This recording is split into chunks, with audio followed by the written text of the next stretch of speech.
Hello friends, नमस्कार। स्वागत है एक बार फिर से हमारी नई कहानी में। तो फ्रेंड्स, आज की कहानी बहुत इंटरेस्टेड होने वाली है। चलिए स्टार्ट करते हैं। मैं रचना हूँ। अभी अभी शादी के बाद मैं और मेरे पति सूरज एक बड़े शहर में आ गए हैं। हम दो ही लोग हैं। एक बड़ा फ्लैट है। मेरे पति की अच्छी जॉब है। मैं कभी कभी ये सोचती हूँ कि मुझे बहुत अच्छा पति मिला है।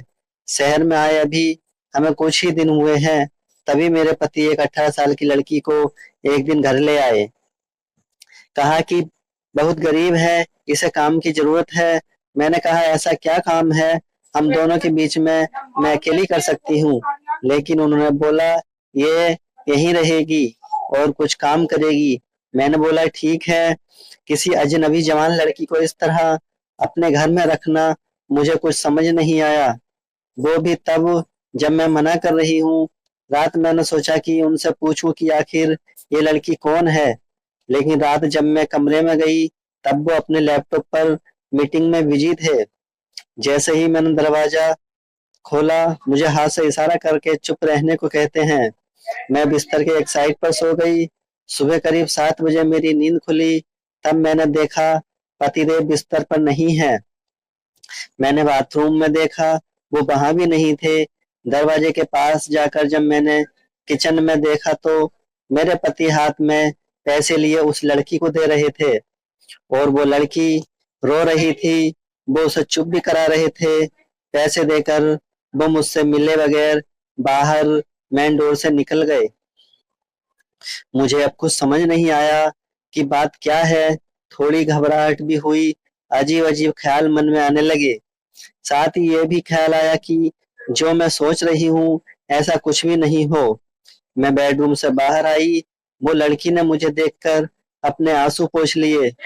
मुझे देखते ही वो बोली, मैडम साहब बोले कि वो आज शहर के बाहर जा रहे हैं मीटिंग के लिए, कल शाम तक आएंगे। आप सो रही हैं इसलिए आपको उठाया नहीं।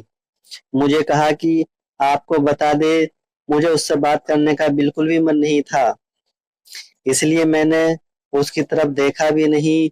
बस अब मैं अपने बेडरूम में बैठी कुछ कुछ सोचने लगी। शादी को अभी 1 महीना ही हुआ और मैं उनके बारे में न जाने क्या क्या सोचने लगी। लेकिन उन्होंने मुझे सोचने का कारण भी नहीं दिया।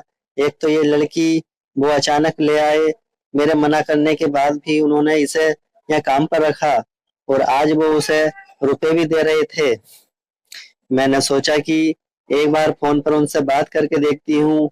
मैंने उन्हें फोन लगाया पर उनका फोन स्विच ऑफ बता रहा था।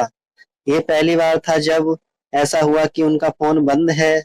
अब मेरा सर और भी चकरा गया। इतने में वो लड़की रूम में चाय लेकर आती है। बोली मैडम चाय। मैंने भी उसको पूछा तुम्हारा नाम क्या है। बोली राखी। उसके पास फोन भी था और अब वो वाइब्रेट हो रहा था। फोन को रिसीव करने वो दौड़कर मेरे बेडरूम से बाहर गई।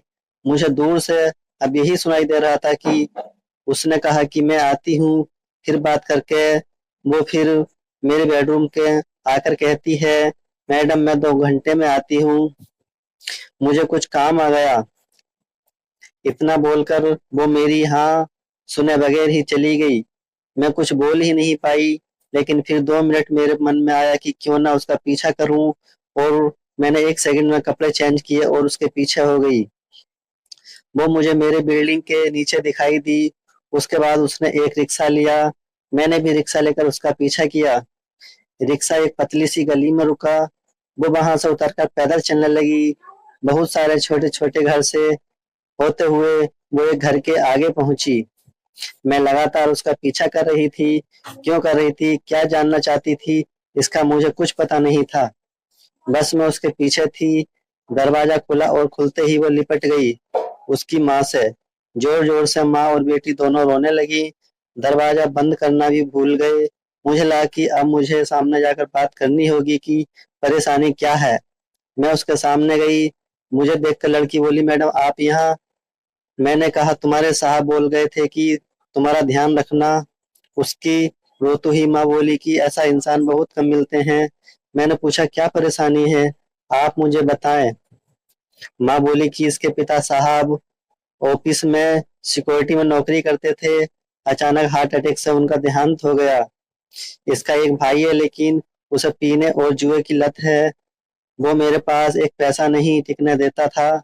मैं अपनी परेशानी लेकर साहब के पास गई और उन्होंने पैसों से हमारी मदद की।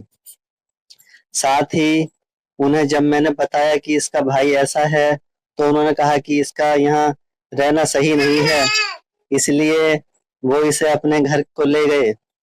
मैं इनकी बातें सुन ही रही थी कि उनका फोन आया। मैंने फोन रिसीव किया। सूरज बोले कि उनका फोन रात में मीटिंग की वजह से चार्ज नहीं था, इसका कारण बंद आ रहा था। मैंने पूछा कि कहाँ हो, तो मैंने बोला कि मैं उनके घर आई हूँ। सूरज बोला, हाँ मैं रात में तुम्हें बताने वाला था, पर मीटिंग की वजह से लेट हो गया और तुम सो गई। मुझे उस समय जो सही लगा वो मैंने किया, इसलिए मैं उसे तुम्हारे पास ले आया। मैंने कहा, बिल्कुल ठीक किया आपने। लड़की को लेकर फिर मैं अपने फ्लैट चली गई। अब मैं उसे और अपने पति दोनों को ज्यादा प्यार करने लगी हूँ। तो दोस्तों, ये छोटी सी कहानी कैसी लगी, और जरा भी अच्छी लगी हो तो फ्रेंड्स लाइक, सब्सक्राइब और कमेंट जरूर करें। फ्रेंड्स, हमें ऐसे ही किसी की मदद करने में कोई दिक्कत नहीं होनी चाहिए।